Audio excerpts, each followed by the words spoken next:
Right, so the first video we did the short motor, we built up the short motor. This one is about the long motor, doing the heads and oil pump and all this sort of stuff. We're going to upload another one in the next week or so. So we're just about to start painting it and then doing the final assembly on it.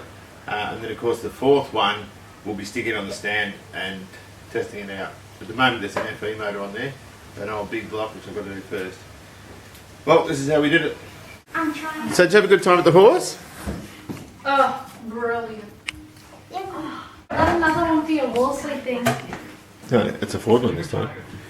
We're going to get these studs out now. These are pressed in, and they're pressed into the head, into the water jacket, so the screw-in studs are going to have a thread seal to put on. Now we're not going to machine these pedestals down because they're the right height for the screw-in studs, because the thickness of the nut is factored into the original size of the stud. And I'm just using an offcut of I don't know, a bit of bright steel with a hole. It's actually threaded, but the thread's bigger than the hole. I'm just going to pop a washer on there. The other thing I'm going to use is a couple of 5/16 nuts. Now these 5/16 nuts, you wouldn't dare use them alone, because if you do that they'll just strip. So we're going to put two on, we'll gang two together, and that'll give us a bit more thread surface area.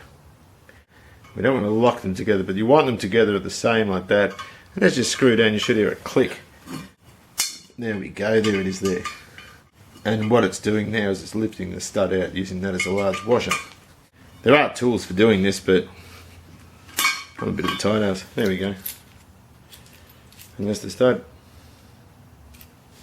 Now screwing studs can be fitted yourself. The only thing is if you get these crooked at all, the post where the stud's mounted and it's on an angle, you absolutely ruin the rocket geometry and cause more trouble than it's worth. Basically all you're using is a flat, quite thick piece of steel stock with a hole, and it can sit directly on top of those, a hole with a pin in here and a large hole which the drill will guide into and make sure you get it on the right angle, and the tap will do the same thing. Now I would do it, and I was thinking of doing it, but the only problem is this stud's here is giving me headaches. The roll pin, the hole here, isn't directly opposite the one where the roll pin is. They're sort of in like this and out on this angle here. Now that's a problem. I don't know how to get it out without causing damage, so I'm going to give it to a machine shop to do. Your dog, I just stepped in dog sick. Well, you deserve it. What do you mean? I need the fish out of the garage. Yeah, oh, I don't get it. And Rosa's going to go to Cleo's. Hello, Cleo. Chloe's. Cleo's. Hello. Time to remove the bag again.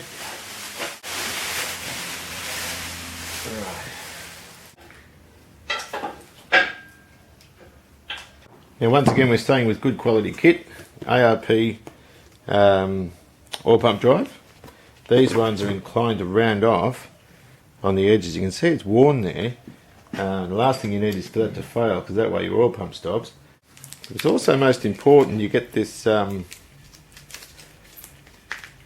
clip in the right spot. This provides a way in which the oil pump drive can't come out at all when you remove the distributor, but we need to make sure there's enough clearance in the block for that to float a little bit. And another check that's very important to do is just to make sure it fits, because if you find that it's wrong, you're going to be stripping your whole engine down again. Now rather than using the old oil pump, there doesn't look to be anything wrong with that. I got myself a new Melling pump. This is a standard volume pump, about $10 more than a rebuild kit for one of the old original type pumps. Now this is standard volume because it's not going to use any external oil feeds on it. If you're using external oil feeds for the block, for a race engine or whatever, you get a high volume. I'm only using standard volume. The engine's not turbocharged, so it doesn't need any other feeds anywhere. So that's why a standard volume is going to do just fine. And we'll just double check again if that fits in there. Nice and good. Now I'm just going to temporarily mock this up without putting the gasket on yet. I just want to make sure there's enough end float. There should be 50 thousandths clearance also around the outside. It's got to sort of run between the crank counterweight and the main cap. Just temporarily put that in, just to see how we clearance. And you can see there that clip has to be moved. And one way to ascertain that is to compare it to the old one. And you can see here the old one's a good 8mm down from what the new one is. So we can use an appropriate size socket that'll slide in there not quite easily, just to knock it down. And just take another measurement. Perhaps a tiny bit more, but that's almost on the money there. Now that all looks good. We've got a bit of shaft play there, which is good, but the problem is we can't even get a feeler gauge between the stud for number 1 main and the body on the pump, so I might just file a bit off that pump body, just enough to give me a bit of clearance, because the gasket that goes between the block and the pump is only very thin anyway. Just took a bit off in here, so I've modified that so I should clear that stud. The other thing I've got to do is, because there's a larger hole for the distributor drive, I might have to put the distributor in just temporarily, because that could run, there's a fair bit of play there between the sides of the hole. I've got to get it dead central so I can properly check the clearance between the body of the drive and the crankshaft counterweight. This has been a bit of trial and error. I've had to take more off. Now I can get a 10th hour feeler gauge in there nice and easily. It's worth noting that these studs are only supposed to be finger tied in the block, so you can't screw them down more, and I don't want to take off any there. So I've just taken some of the rough casting off the bottom of the oil pump, or off the top if it's the other way, and we're clearing well now. The minimum clearance should be 50 thousandths, so that's 1¼ millimetres. So to double check, I'll run a feeler gauge. I don't need to do that, I can see. Look what I just stood in. Dog sick. I don't know what it's eating. It looks like cat litter or something. Yuck. More nice new kit. This is a new wheel pickup. And I also want to clearance it. Now all this clearancing you probably wouldn't do on an OEM build, but about the only things in this motor so far that are OEM are the block, crank and rods. The rest of it's all aftermarket, and so it's important that we make sure we double and triple check every clearance.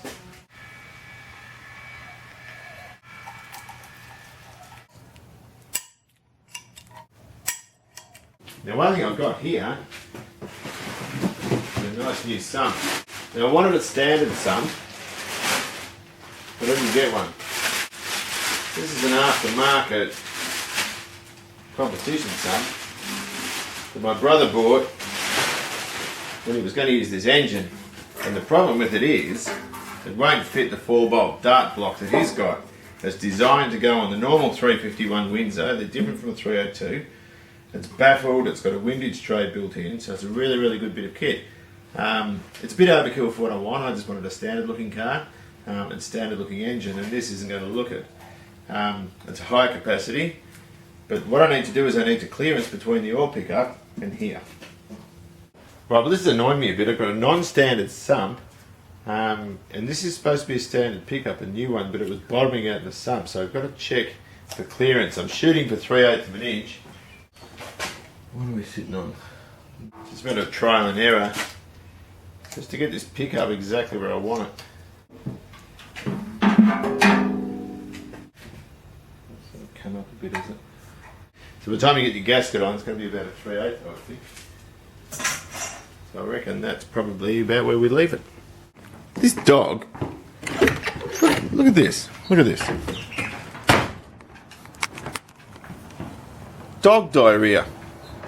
It did it while I was walking. Good thing people don't do that. I love licorice bullets. Yum. Been painting. Alright, I'm going to talk about these heads. Got them back from the machine shop. Screw and studs are in. I just want to talk a little bit about this. Hang on, I might need a torch. If you look in the exhaust port,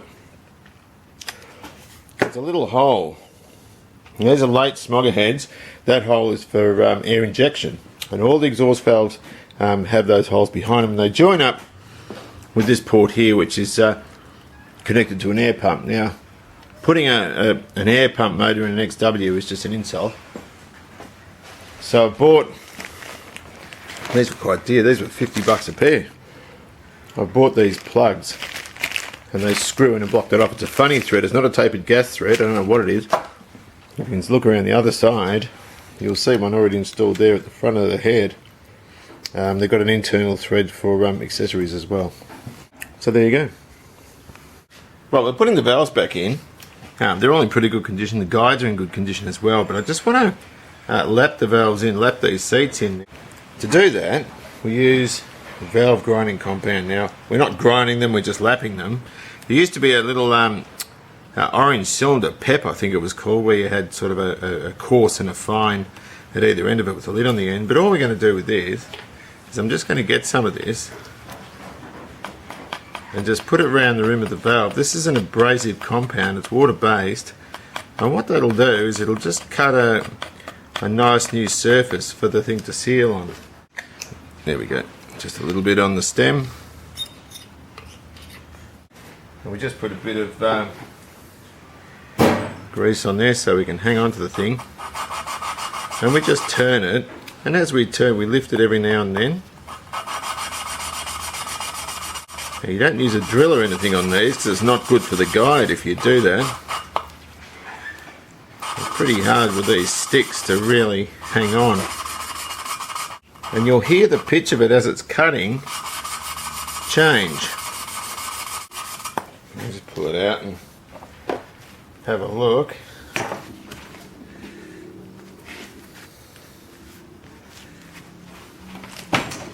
Oops. We want to get rid of all this stuff when we put the thing back together because this is abrasive. And we're getting there slowly.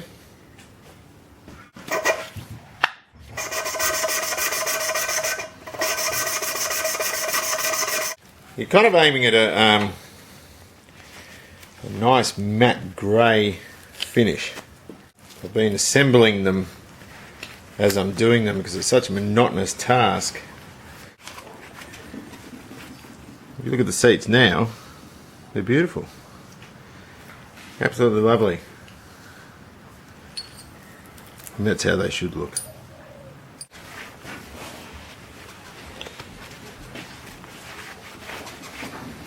I've just got a small piece of fuel line in the combustion chamber that the head's sitting on, just so these don't push in any further. You need to use, we always need to put new valve stem seals in. That's these little guys here. Now these are responsible, I'm just going to press them over right down to the guide, and these are responsible for stopping the thing blowing smoke when you start it up warm or when you're decelerating down a hill, because after a while they go all dry and crusty like that and become brittle. I can't even bend that, it just breaks. So that's what they look like when they're shot. So we need to put new ones in. Now, I thought originally that there should have been a steel shim under here. Apparently they're only necessary on alloy heads, and the machine shop told me not to bother with them. And now we've got to put the valve springs in. Now I thought these were double valve springs. These are single. That's actually a damper that can be removed inside there. My very knowledgeable brother told me that. They're for high revs, to sort of dampen the spring. And you put your retainer on and use this tool, and this is one of his tools. He's got a load of fancy tools. Now this is a brilliant thing because it is so simple to use. So we're just going to retract it all the way and just put it on. Make sure you put it away from you in case anything goes wrong. Squeeze it up. Drop it on, you're good to go.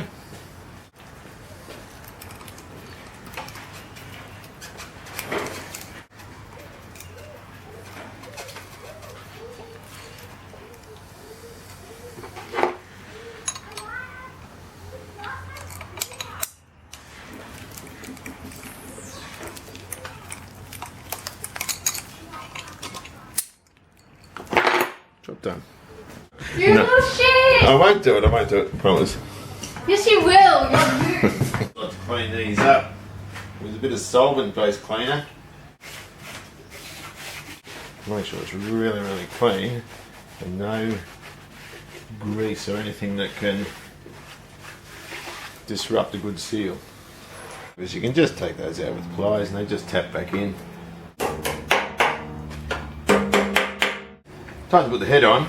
This is the gasket. Now this looks like it can go either way, and that can cause a lot of problems. There's just one hole that's not lined up properly, but the rest of it all looks good, and it's very easy to make the mistake of putting it the wrong way. As it turns out, these are marked front. Now the only thing that worries me a bit, when I put that on, it all looks good. Whoa, but those two water jackets aren't in the gasket, which is a bit of a concern. Now, I got online and had a look. The two are at the back, but not at the front. Apparently, it's so that coolant can be forced to travel to the back of the block, up through into the heads, and then forward at that. Obviously, they exit through the thermostat housing from the inlet manifold. Now, it goes against me cutting off jackets, because the heads are cast in both sides, so they can be put on either side. But if that was the case, why have they cast them here into the block? But that's what I've read, that's what I've researched. You might pay to do your own research with that, but it's now time to stick the head on.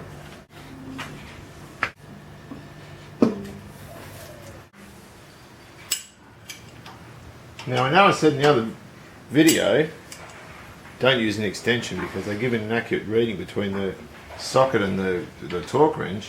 Sometimes it's unavoidable though. So I'm just going to go around and torque these in 3 stages. Maximum torque is supposed to be 85. I might just do it to 90 to allow for that. It's a bit unscientific, but what do you do? This is the wrong side. Why would you bother doing up old ones when you can just buy brand new ones like this, painted the correct colour, no dents, nothing. Look absolutely brilliant. This belongs on that side, that's for the PCV valve. But doesn't she look sweet? Beautiful. Now this is a bit higgledy-piggledy, this thing. I've CC'd the cylinder heads and I've got 60 cc's. Now there should be 69. Now 60 is pretty good for me in one way, because it means that the compression ratio is 9.5 to 1. I was shooting for between 9 and 9.5, so that's really, really good. Now what alerted me to the fact that things had been changed with the push rods are 60 thousandths too short, or 60 thousandths shorter I should say, because the head's been machined right down. I don't know how much material's been taken off, but quite a bit has, hence the combustion chamber size.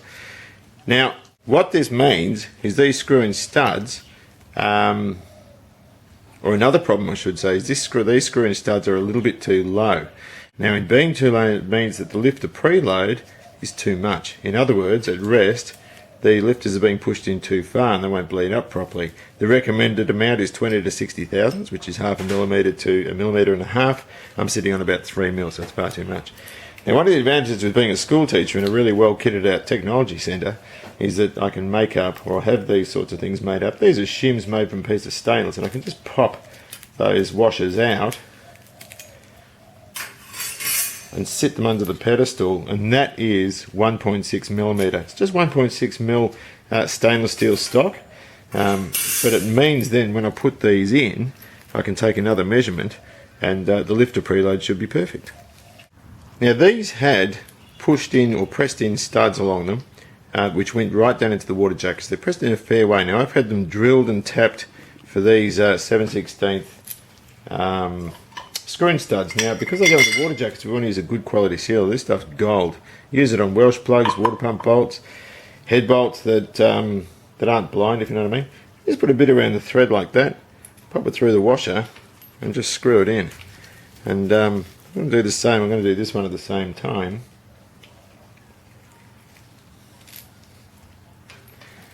And that'll stop any coolant coming up through the top.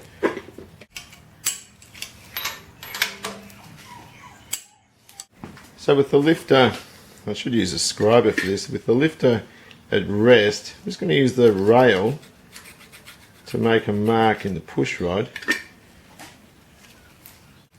Be careful of these threads because they're a locking thread, and the right torque is 20 foot-pound.